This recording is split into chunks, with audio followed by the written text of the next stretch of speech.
آج کی کہانی کا نام ہے بے جرم قیدی۔ رات کا 1 بجا تھا۔ اس کمرے کی دیواروں پر بلب کی پیلی روشنی پھیلی ہوئی تھی۔ اس کوٹری کے اندر ایک شخص بیٹھا تھا، بال بڑے ہوئے، آنکھوں کے نیچے گہرے سائے، مگر نظر میں اب بھی کچھ باقی تھا، شاید سچائی کا یقین۔ وہ تھا فیضان، ایک نام جو اب اخباروں میں قاتل بن چکا تھا۔ 4 سال پہلے سب کچھ الگ تھا۔ فیضان ایک عام نوجوان تھا، انجینئرنگ پاس کیا ہوا، سلیقے دار اور زندہ دل انسان۔ اس کے ماں باپ گزر چکے تھے، مگر اس کا ایک چھوٹا بھائی تھا، عارف، جسے وہ باپ کی طرح پالتا تھا۔ زندگی سکون میں تھی، اور پھر ایک رات آئی جس نے سب کچھ بدل دیا۔ اس رات بارش ہو رہی تھی، آسمان میں بجلی چمک رہی تھی، اور سڑکوں پر سناٹا تھا۔ فیضان جب گھر لوٹ رہا تھا، اس نے راستے کے بیچ ایک کار کھڑی دیکھی، اور زمین پر خون میں لت پت ایک شخص پڑا تھا۔ وہ جیسے ہی اس گاڑی کے پاس رکا، کچھ لوگ وہاں آ گئے، اور اگلے ہی پل وہ چلانے لگے، یہی ہے، اسی نے مارا ہے۔ فیضان ہکا بکا رہ گیا۔ کیا؟ میں تو ابھی بس… لیکن کسی نے اس کی بات نہیں سنی۔ قانون، میڈیا اور افواہوں نے پل بھر میں اس پر قاتل کا ٹھپا لگا دیا۔ مقدمہ چلا۔ فیضان کہتا رہا، میں بے گناہ ہوں، میں نے کسی کو نہیں مارا، مگر ہر گواہ اس کے خلاف تھا، ہر ثبوت جیسے پہلے سے تیار کیا گیا تھا۔ اس کے پاس نہ کوئی طاقت تھی نہ پیسے، وہ صرف اپنے سچے الفاظ لے کر عدالت میں کھڑا رہا، مگر سچ کبھی کبھی ثبوتوں سے ہار جاتا ہے۔ جج نے فیصلہ کیا، فیضان احمد، عمر قید۔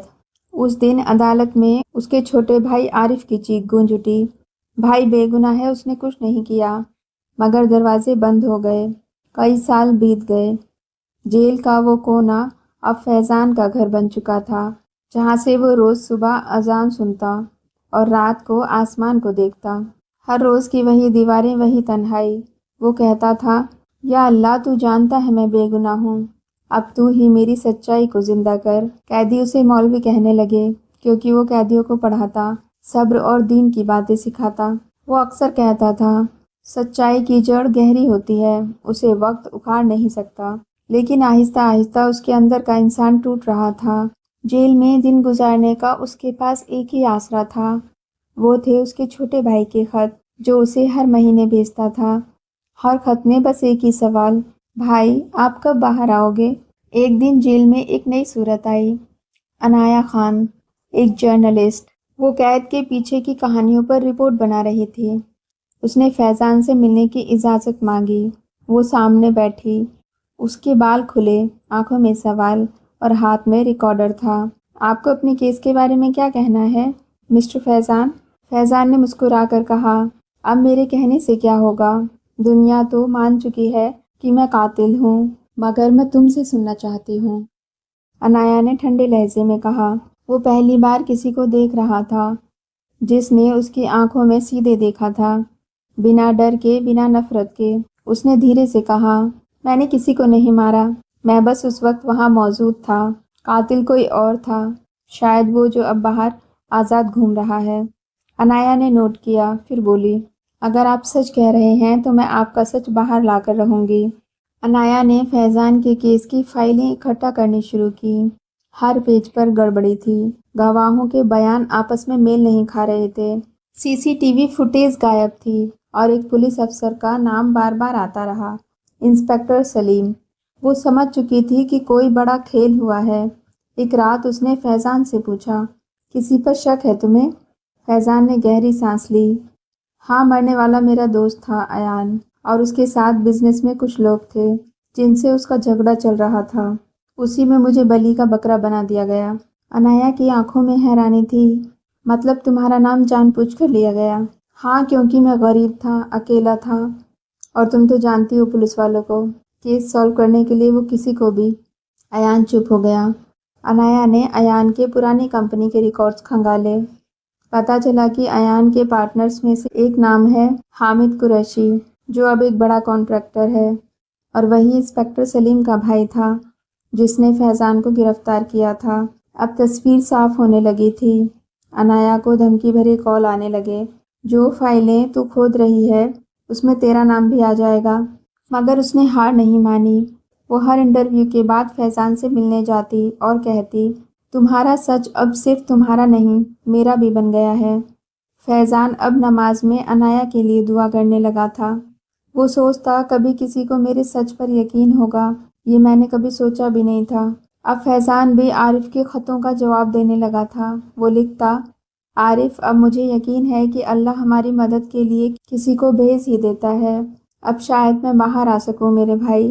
ایک رات عنایہ کو ایان کے پرانے ای میل سرور سے ایک فائل ملی جس میں ایان نے لکھا تھا، اگر میرے ساتھ کچھ ہوتا ہے تو ذمہ دار حامد قریشی اور انسپکٹر سلیم ہوں گے۔ فیضان بے قصور ہے۔ عنایہ کی آنکھوں سے آنسو نکل پڑے۔ وہ ترنت جیل پہنچی۔ فیضان، مجھے مل گیا وہ ثبوت جو تمہیں بے گناہ ثابت کرے گا۔ فیضان کی آنکھیں اب بھر آئیں۔ میں نے کہا تھا نا، سچائی دیر سے ہی صحیح مگر سامنے ضرور آتی ہے۔ رات کا وقت تھا۔ بارش کی بوندیں کھڑکی پر گر رہی تھیں اور کمرے میں اکیلی جلتی لیمپ کی روشنی میں عنایہ فائل کے پنے پلٹ رہی تھی۔ اس کے سامنے پڑے تھے حامد قریشی اور انسپکٹر سلیم کے e mails, bank transaction records اور وہ چٹھی جو سب کچھ بدل سکتی تھی۔ وہ فائل کو دیکھتی رہی اور پھر اس کے ہونٹ بدبدائے، یا اللہ، اگر میں اب ڈر گئی تو وہ انسان عمر بھر قید میں رہے گا۔ اگلی صبح جب وہ اپنے آفس پہنچی تو گیٹ پر ایک بند لفافہ پڑا تھا۔ اس میں صرف 3 الفاظ تھے، سچ جاننا جان گنوانے کے برابر ہے۔ اس کے ہاتھ کانپ گئے۔ اس نے چاروں طرف دیکھا، کوئی نہیں تھا۔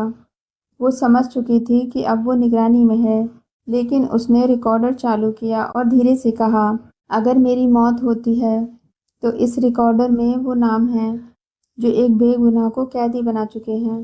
اس نے پیچھے نہ ہٹنے کی ٹھان لی تھی۔ جیل میں فیضان آج بے چین تھا۔ 2 دن سے عنایہ اس سے ملنے نہیں آئی تھی۔ وہ ہر اذان کے بعد وہی دعا دہرا رہا تھا، یا رب، جس نے میری سچائی کو زندہ کیا ہے، اس کی حفاظت کرنا۔ وہ رات کو آسمان کی طرف دیکھتا اور سوچتا، اللہ نے مجھے اس اندھیرے میں اس لیے رکھا تاکہ میں روشنی کو محسوس کر سکوں۔ شاید یہی میرے صبر کا امتحان ہے۔ اسی رات عنایہ کی گاڑی کا بریک فیل ہوا۔ وہ مشکل سے جان بچا پائی۔ پولیس نے اسے ایکسیڈنٹ کہا، مگر عنایہ سمجھ چکی تھی کہ اب وہ لڑائی صرف ایک کیس نہیں رہی، اب یہ گناہ اور انصاف کے بیچ ایک جنگ ہے۔ وہ سیدھے پولیس ہیڈ کوارٹر پہنچی۔ وہاں اس نے ایک پرانے ریٹائرڈ افسر سے ملاقات کی، ڈی ایس پی عباس خان۔ میڈم، یہ سلیم بھائی بہت پرانے شکاری ہیں، عباس نے کہا۔ آپ اکیلی لڑ نہیں پائیں گی، عنایہ نے جواب دیا۔ اگر میں نہیں لڑی تو وہ بے گناہ آدمی جیل میں مر جائے گا اور میں زندہ ہو کر بھی مر جاؤں گی۔ 1 ہفتے بعد جیل میں ایک اخبار پہنچا۔ اس کے پہلے پنے پر بڑی ہیڈ لائن تھی، جرنلسٹ عنایہ خان نے پرانے قتل کیس پر اٹھائے سوال، کیا فیضان احمد بے گناہ ہے؟ فیضان نے اخبار کو سینے سے لگا لیا۔ اس کی آنکھیں بھر آئیں۔ اس نے دھیرے سے کہا، اللہ تیری رحمت میری امید سے بھی بڑی نکلی۔ باقی قیدی بھی اب اسے الگ نظر سے دیکھنے لگے تھے۔ وہ کہتے، مولوی صاحب، اب تو لگتا ہے آپ سچ میں آزاد ہوں گے۔ عنایہ نے ثبوتوں کے ساتھ کورٹ میں ری انویسٹیگیشن کی عرضی دی۔ جج نے فائل دیکھی اور کہا، اگر یہ ڈاکیومنٹس اصلی ثابت ہوتے ہیں تو کیس دوبارہ کھلے گا۔ سلیم قریشی کا رنگ اڑ گیا۔ اس نے اسی رات اپنے گنڈوں کو بلایا، یہ لڑکی اپنی حیثیت سے زیادہ بول رہی ہے، اسے ہمیشہ کے لیے خاموش کر دو۔ رات کے سناٹے میں عنایہ اپنے آفس میں تھی۔ لیپ ٹاپ پر وہ ایان کی ای میل فائلز دیکھ رہی تھی۔ اچانک دروازہ ٹوٹا۔ 3 نقاب پوش اندر داخل ہوئے۔ عنایہ، کیس کی فائل دو اور اپنی جان بچا لو، عنایہ نے کانپتے ہوئے کہا۔ یہ صرف میری نہیں، اس بے گناہ کی زندگی کا سوال ہے۔ انہوں نے تھپڑ مارا، فائل چھیننے کی کوشش کی۔ عنایہ نے ریکارڈر آن کیا اور کہا، میں نے پہلے ہی پولیس کو خبر کر دی ہے، اگر تم نے مجھے کچھ بھی کیا تو تم لوگ بھی نہیں بچو گے۔ ایک نے بندوق نکالی مگر تبھی سائرن بج اٹھا۔ عباس خان اور پولیس وہاں پہنچ چکے تھے۔ گنڈے بھاگ گئے مگر ایک پکڑا گیا۔ عنایہ خون سے لت پت تھی، لیکن اس نے ہاتھ میں ریکارڈر کس کر پکڑ رکھا تھا۔ اگلے دن خبر آئی، جرنلسٹ عنایہ خان پر جان لیوا حملہ، حالت نازک۔ فیضان کے ہاتھ کانپ گئے۔ وہ میزان پر بیٹھا تھا۔ اس نے سر جھکا لیا، یا اللہ، اگر اس کی موت میری سچائی بننی ہے تو میری جان لے لے۔ مگر اسے کچھ نہیں ہونا چاہیے۔ وہ پوری رات سجدے میں رہا۔ صبح کے وقت جب اذان کی آواز آئی تو اس نے اخبار کی ہیڈ لائن دیکھی، عنایا ہوش میں آ گئی ہے۔ اس کے ہونٹوں سے صرف ایک لفظ نکلا، الحمدللہ۔ ہوش میں آنے کے بعد عنایا نے سارے ثبوت عدالت میں پیش کر دیے کیس کو ری اوپن کرنے کے۔ اب ان کے پاس پختہ ثبوت تھے۔ انسپکٹر سلیم کو سسپینڈ کر دیا گیا اور عدالت نے فیضان کا کیس دوبارہ کھولنے کا حکم دے دیا۔ کورٹ میں جب فیضان کو دوبارہ پیش کیا گیا تو میڈیا باہر تھی، کیمرے چالو تھے۔ عنایا وہاں ویل چیئر پر تھی مگر اس کی نظریں مضبوط تھیں۔ جج نے پوچھا، کیا آپ ثابت کر سکتی ہیں کہ فیضان نردوش ہے؟ عنایا نے ریکارڈنگ پیش کی، گنڈوں کی قبولیت، ایان کا ای میل اور بینک ٹرانزیکشن، سب کچھ۔ عدالت میں سناٹا چھا گیا۔ جج نے فیصلہ سنایا، فیضان احمد کو باعزت بری کیا جاتا ہے اور اصلی مجرم حامد قریشی اور انسپکٹر سلیم کو گرفتار کیا جائے۔ کورٹ کے باہر میڈیا کے کیمرے چمک رہے تھے۔ فیضان کی آنکھوں سے اب آنسو گر رہے تھے۔ رہائی کے دن آسمان پر ہلکی بدلی تھی۔ فیضان جب جیل کے دروازے سے باہر نکلا تو دیکھا کہ دنیا کتنی بدل چکی ہے۔ 8 سال کی قید، وہ بھی بنا گناہ کے۔ جس انسان کی آنکھوں میں کبھی حیا اور توکل کا نور تھا، اب وہاں بس ایک خاموشی تھی۔ باہر عنایا کھڑی تھی، ہاتھ میں فائل، آنکھوں میں نمی اور ہونٹوں پر وہ سکون جو صرف انسان کے مکمل ہونے کے بعد آتا ہے۔ تمہیں آزادی مبارک فیضان، فیضان نے دھیمے لہجے میں کہا۔ آزادی؟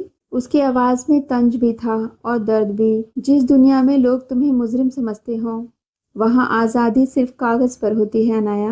عنایا خاموش رہی۔ وہ جانتی تھی فیضان صحیح کہہ رہا تھا۔ سچ ثابت کرنے کے باوجود لوگ اب بھی اسے قاتل کی نظروں سے دیکھتے تھے۔ جب وہ کہیں سے گزرتا تو پیچھے سے فسفساہٹیں آتیں، وہ دیکھو وہی لڑکا جس نے اپنے دوست کو مارا تھا۔ دن گزرتے گئے۔ عنایا اب بھی ایک مشہور جرنلسٹ تھی مگر اس کے اندر کا سکون کہیں گم ہو گیا تھا۔ وہ چاہتی تھی فیضان ایک نئی زندگی شروع کرے، لیکن فیضان اب لوگوں سے نہیں، اللہ سے بھی گفتگو کم کر چکا تھا۔ ایک شام عنایا کو ایک عجیب فون آیا۔ فون پر ایک انجانا شخص تھا۔ اگر تم سچ میں فیضان کی کہانی جاننا چاہتی ہو تو محمود روڈ کی پرانی فیکٹری میں آؤ آج رات۔ عنایا کا دل دھڑک اٹھا۔ کیا یہ کوئی نیا ٹریپ تھا یا کسی چھپے ہوئے راز کی جھلک؟ رات کے 11 بجے عنایا محمود روڈ کی پرانی فیکٹری میں پہنچی۔ جنگ لگی مشینوں کے بیچ عنایا کے قدموں کی آواز گونج رہی تھی۔ اچانک پیچھے سے کسی کی آواز آئی، ڈرو مت، میں نے ہی تمہیں فون کیا تھا۔ وہ شخص سامنے کی طرف آیا، چہرہ زخمی، آنکھوں میں افسوس۔ میرا نام عامر ہے، جس رات مرڈر ہوا تھا میں وہاں موجود تھا۔ عنایا کے ہاتھ سے فائل گر گئی۔ کیا تم یہ کہنا چاہتے ہو کہ فیضان قاتل ہے؟ عامر کی آواز کانپ گئی۔ نہیں، اس نے نہیں مارا۔ اصل میں اس رات تمہارے ابو وہاں تھے۔ عنایا کے جسم میں بجلی سی دوڑ گئی۔ میرے ابو؟ ہاں، وہ اسی کیس میں مخالف کاروباری کے خلاف ثبوت چھپا رہے تھے۔ ایان نے روکنے کی کوشش کی لیکن جھگڑے میں گولی چل گئی غلطی سے۔ عامر کے لفظ ادھورے رہ گئے کیونکہ اچانک فیکٹری کے دروازے پر گاڑیاں رکیں، پولیس آ چکی تھی۔ اگلے دن اخباروں کی ہیڈ لائن تھی، فیضان پر ایک اور قتل کا الزام۔ عنایا کی آنکھوں کے سامنے دنیا پلٹ چکی تھی۔ اس بار الزام تھا اس گواہ عامر کی موت کا جو پچھلی رات ایک ایکسیڈنٹ میں مارا گیا۔ کورٹ میں میڈیا کا سیلاب تھا۔ لوگ پھر سے وہی کہہ رہے تھے، قاتل واپس جیل جائے گا۔ پہلے تو چھوٹ گیا، اب نہیں بچ پائے گا۔ فیضان بس ایک نظر عنایا کی طرف دیکھ رہا تھا، وہ نظر جو جیسے کہہ رہی ہو، کیا اب بھی مجھ پر یقین ہے؟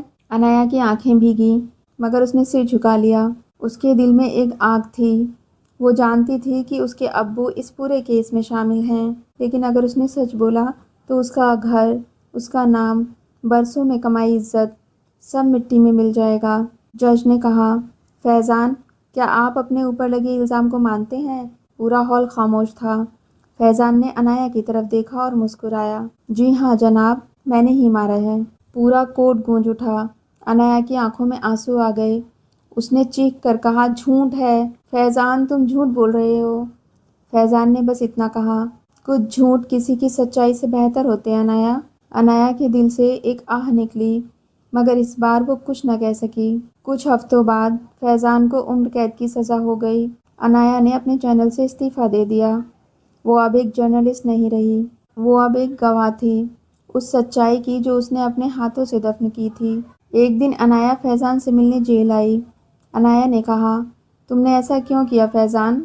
کیوں جھوٹا الزام اپنے سر لیا؟ فیضان مسکرایا، کیونکہ اگر میں نے سچ بولا ہوتا تو تمہارے ابو آج جیل میں ہوتے، اور میں نہیں چاہتا کہ جس نے مجھے انصاف دلایا وہ خود مجرم کی بیٹی کہلائے۔ عنایا پھوٹ پھوٹ کے رو پڑی، تم نے محبت نہیں کی فیضان، اتنی بڑی قربانی دے دی کہ تم نے اسے عبادت بنا دیا۔ 3 مہینے بعد ایک انجان شخص کورٹ میں پیش ہوا۔ اس کے پاس عامر کا وہ کیمرہ تھا جس میں اس رات کی پوری ویڈیو ریکارڈ تھی، وہ پوری حقیقت جو سب کچھ بدل سکتی تھی۔ ویڈیو میں صاف دکھ رہا تھا گولی غلطی سے چلی تھی اور اصل گنہگار عنایا کے ابو نہیں بلکہ ان کا اسسٹنٹ تھا جس نے انہیں بچانے کے لیے سب کچھ کیا تھا۔ سچ سامنے آیا، فیضان بے قصور تھا، کورٹ نے اسے رہا کر دیا۔ عنایا کے چہرے پر سکون لوٹ آیا، وہ بھیگتی ہوئی فیضان کے پاس پہنچی، پہلی بار بنا کچھ کہے بس اس کے ہاتھوں کو تھام لیا۔ فیضان، اللہ دیر کرتا ہے پر انصاف ضرور کرتا ہے، فیضان نے مسکراتے ہوئے کہا، اور کبھی کبھی محبت بھی امتحان لیتی ہے تاکہ یہ ثابت ہو سکے کہ وہ سچی محبت ہے۔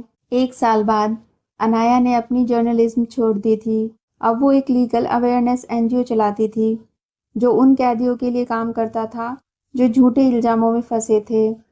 اس NGO کا نام تھا بے جرم آوازیں۔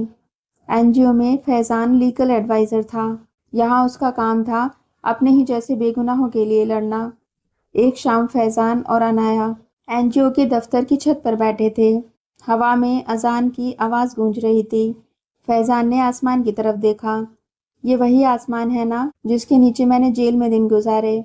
عنایا نے ہولے سے کہا، اور یہ وہی اللہ ہے جس نے تمہاری اور میری دعا قبول کی۔